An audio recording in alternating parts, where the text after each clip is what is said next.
বিসমিল্লাহির রহমানির রহিম। শবে বরাত উপলক্ষে একটি মজাদার স্পেশাল হালুয়া আজকে তৈরি করে দেখাতে যাচ্ছি। যদিও রেসিপিটি ফলো করেন, আপনাদের হালুয়ার লুকটা এমন রসালো ও দানাদার হবে।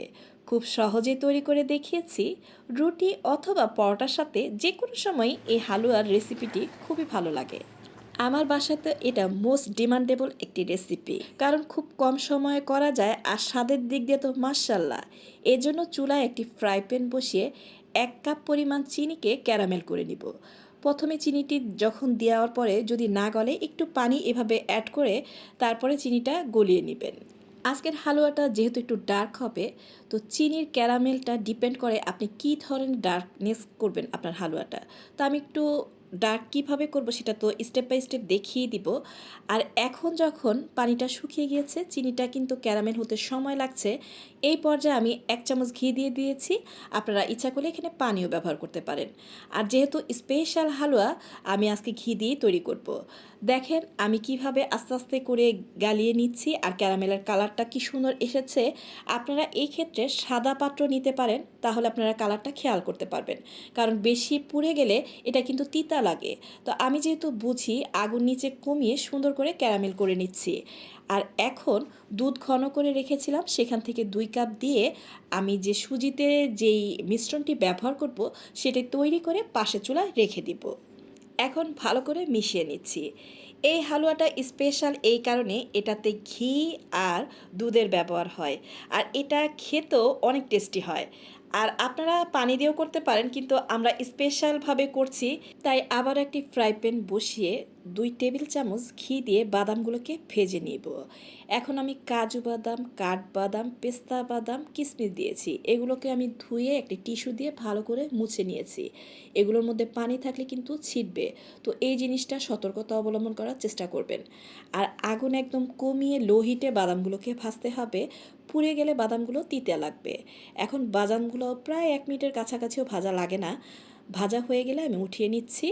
তারপর পরবর্তী যে স্টেপ সেটা দেখিয়ে দিচ্ছি। এখন আমি আবারও 1 চামচ ঘি ইউজ করব। যেহেতু 1 কাপ সুজি নিয়েছি, এগুলোকে ভেজে নিব। সুজিটা কি করা যায়, এই সময় ভালো করে যদি আপনি লাল লাল কালারে ভাজেন, তখন চিনির ক্যারামেল না করলেও চলে। কিন্তু আমি এখানে সুজিটা মোটামুটি আঙ্গিকে ভাজবো, যেহেতু আমার ক্যারামেল করা আছে, ওই পানিটা মিশ্রণই আমার কালারটা চলে আসবে। আপনাদের হাতের কাছে একান্ত যদি ঘি নাই থাকে, তাহলে তেল দিয়ে করবেন। আর একটু ঘি শেষে মিশ্রণ দিতেই হবে, তা না হলে কিন্তু স্পেশাল যে ফ্লেভারটা সেটা আসবে না। এখন আমি যে চিনির ক্যারামেল পানিটা করে রেখেছি সেটা দিয়ে দিয়েছি। আর চিনি এখন 1/2 কাপ আবার দিয়ে দিয়েছি। যেহেতু আমি চিনি পরিমাণ একটু কম খাই, আপনারা যদি মিষ্টি বেশি খান, এখানে আরও 1 কাপ চিনি লাগবে। কারণ একটু ডার্ক হয় তো এই জিনিসটা, মিষ্টিটা এটার সাথে অ্যাডজাস্ট হতে চিনিটা পরিমাণে একটু বেশি লাগে। এলাচের গুঁড়ো দিয়ে দিচ্ছি একটুখানি, আপনারা আস্ত এলাচও ছেঁচে দিতে পারেন। আর মিষ্টি জিনিসে একটু লবণ দেওয়া লাগে, সেটা দিয়েছি। আর 1 কাপ দুধ দিয়েছি আবারও। আর যেহেতু আমি দেখছি যে দেওয়া মাত্রই প্রত্যেকটা জিনিস টেনে যাচ্ছে, এখন 1 কাপ পানি দিয়ে দিচ্ছি। দিয়ে ভালো করে মিশিয়ে নেড়ে চেড়ে একটু ঢেকে রান্না করব। এখন সুজিটা কিন্তু রান্না হতে প্রায় 10 মিনিটের মতো লাগে না। এখন আগুনটা টিপ টিপ করে ঢেকে আমি কিছুক্ষণের জন্য রেখে দিব। যতক্ষণ পর্যন্ত পানিটা টেনে না যায় ততক্ষণ পর্যন্ত ওয়েট করব। এখন এই পর্যায়ে আমি ড্রাই ফ্রুটগুলো মিলিয়ে দিচ্ছি। আপনারা এই বাদাম যদি পছন্দ না করেন তাহলে নাই দিবেন। আর 1 চামচ ঘি শেষে আবার দিয়ে দিচ্ছি। আমার 1 কাপের চেয়ে পরিমাণে 1.25 কাপই ঘি লেগেছে ধরেন। আর ঘিয়ের পরিমাণটা যেভাবে দিচ্ছি, আপনার সুজির হালুয়াটা পারফেক্ট হয়েছে। আর এই হালুয়াটা রান্না করার ক্ষেত্রে একটা জিনিস দেখবেন, এটা নিচেদের লেগে যায় না, পুড়ে যায় না। এখন আর কিছুক্ষণ নেড়েচেড়ে নিলেই এই হালুয়া হয়ে যাবে। এইভাবে রান্না করলে খেয়েও মজা, রান্না করেও মজা। খুব দ্রুত রান্না করা যায়, আর এটা লুকই বলে দিচ্ছে দেখেন এটা কতটা টেস্টি হয়েছে। আর কিভাবে হয়ে আসছে দেখছেন, আমি এই যে মিশিয়ে দিচ্ছি, এটার পারফেক্টনেসটা দেখেন। হালুয়াটা কিন্তু শেষ পর্যায়ে হয়ে এসছে।